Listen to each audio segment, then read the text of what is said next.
Bonjour à tous, bienvenue de retour sur la chaîne Bottle Raiders. Je m'appelle Danny et aujourd'hui, je vous présente la troisième partie de ma collection de whisky provenant du monde entier.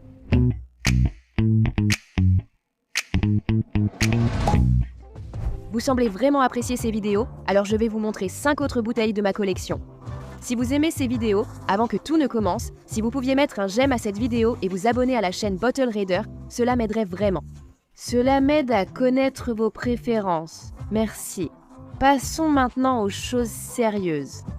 Le premier whisky dont je vais parler, c'est celui-ci, c'est la bouteille Golong Vigorous maintenant. Je n'avais jamais vraiment entendu parler de la Chine qui fabriquait du whisky auparavant. Et en fait, cette distillerie a remporté beaucoup de médailles lors de grandes compétitions de spiritueux comme les World Whisky Awards ou la San Francisco Spirits Competition. Donc en fait, il est plutôt bien reconnu. Cette bouteille en particulier a aussi remporté quelques prix.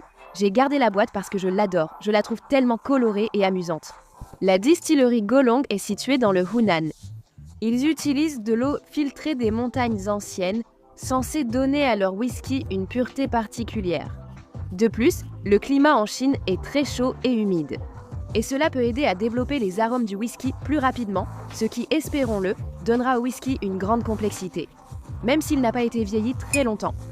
La distillerie possède plus de 6000 fûts et ils expérimentent avec plus de 20 types de fûts, y compris beaucoup de fûts de bourbon et des fûts de vin STR. Golong signifie « aller de l'avant ». Ils essaient d'innover et de faire connaître le whisky chinois dans le monde entier, d'aller de l'avant et de faire quelque chose de différent, et il semble qu'ils y parviennent. Le nez de celui-ci est très léger et floral, on perçoit un peu de miel, quelques notes de fleurs. Si vous voyez de quoi je parle, Goombé, corrigez-moi si je me trompe.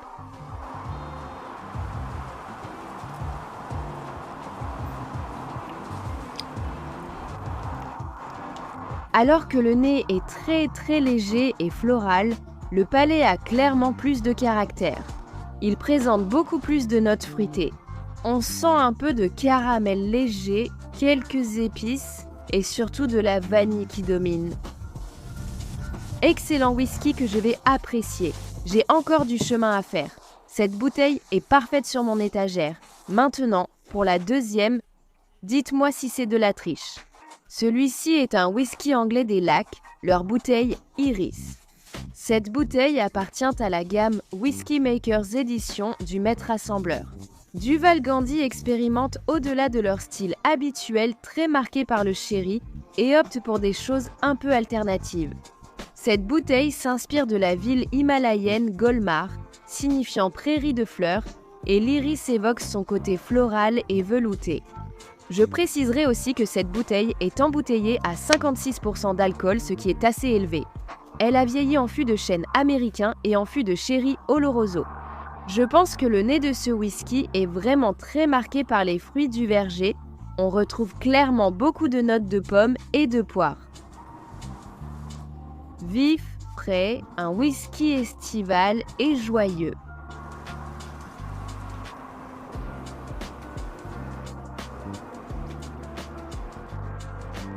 C'est vraiment un excellent whisky. À chaque fois que j'en bois, ça me rappelle l'un de mes whiskies préférés, qui est la Maison du Verger de Compass Box.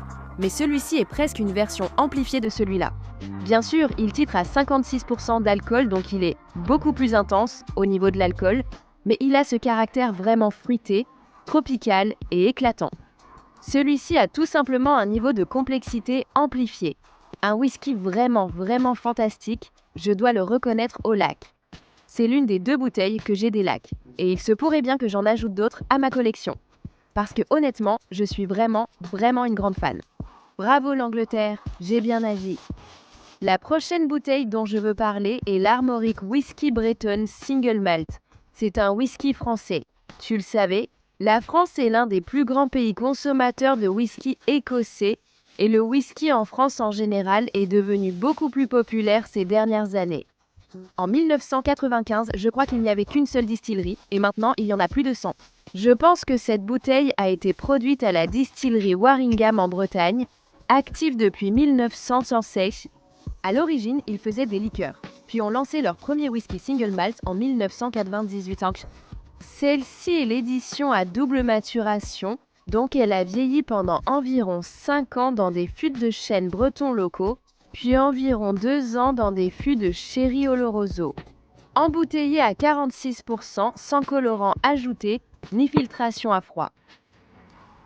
C'est très agrumé, avec à nouveau des notes de citron au nez. Sentez avec des fruits du verger.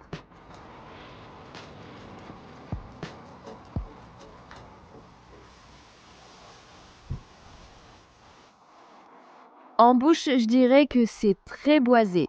C'est un whisky correct. Je ne le déteste pas. Il finira par être bu, mais ce n'est pas mon whisky préféré, même s'il n'est pas mauvais. Je suis peut-être un peu dur. Il a quand même une finale assez chocolatée avec un peu d'épices. Écoute, je pense que j'ai été un peu dur avec celui-ci. Ça va, on va en rester là. Le prochain est vraiment intéressant parce que ce whisky vient en fait du monde entier. C'est le Whisky Blend Ichiro's Malt and Grain. Assemblé au Japon, il contient du whisky d'Écosse, d'Irlande, du Canada, des États-Unis et du Japon. Ichiro, c'est Ichiro Okuto, issu d'une famille de brasseurs de saké, qui s'est ensuite fait un nom lui-même, en sauvant des fûts d'une distillerie oubliée, Hanyu, puis il a lancé la distillerie Shishibu.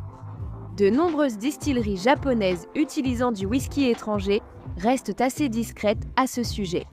Et en fait, je vois beaucoup de gens faire l'éloge du fait qu'Ichiro est très ouvert et très transparent. J'apprécie vraiment l'origine de tous les liquides présents ici. Donc, il n'y a pas d'indication d'âge, mais la théorie veut que les liquides à l'intérieur aient été vieillis entre 3 et 20 ans. Chaque composant vient du monde entier, puis ils ont été amenés au Japon et vieillis pendant 2 à 3 ans au Japon. Il a un taux d'alcool de 46,5% assez moyen. Non filtré à froid, sans colorant. Je décrirais l'odeur de celui-ci comme très pure, vraiment très vive. Pas trop de choses qui se passent au nez, même si c'est assez agrumé et citronné. Encore une fois. Sentez, j'en ai renversé là. Essayons encore.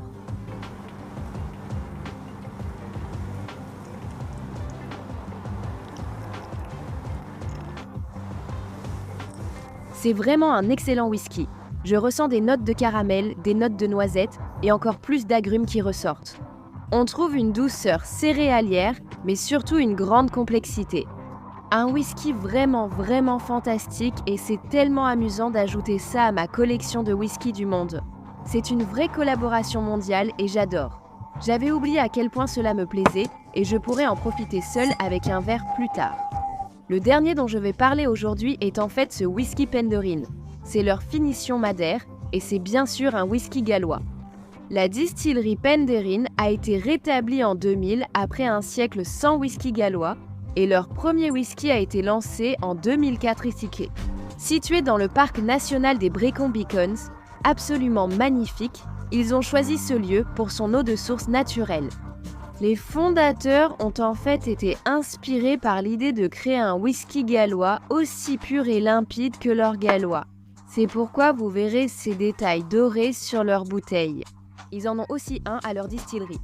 Celui-ci a vieilli dans des fûts ayant contenu du bourbon, puis a bien sûr été affiné dans des fûts de vin de Madère et il est embouteillé à 46% d'alcool. J'ai l'impression qu'on en a eu plusieurs à 46% aujourd'hui. Ça sent assez le bois, mais aussi fruité et frais à nouveau. Il y a un peu d'agrumes ici, un peu de vanille aussi.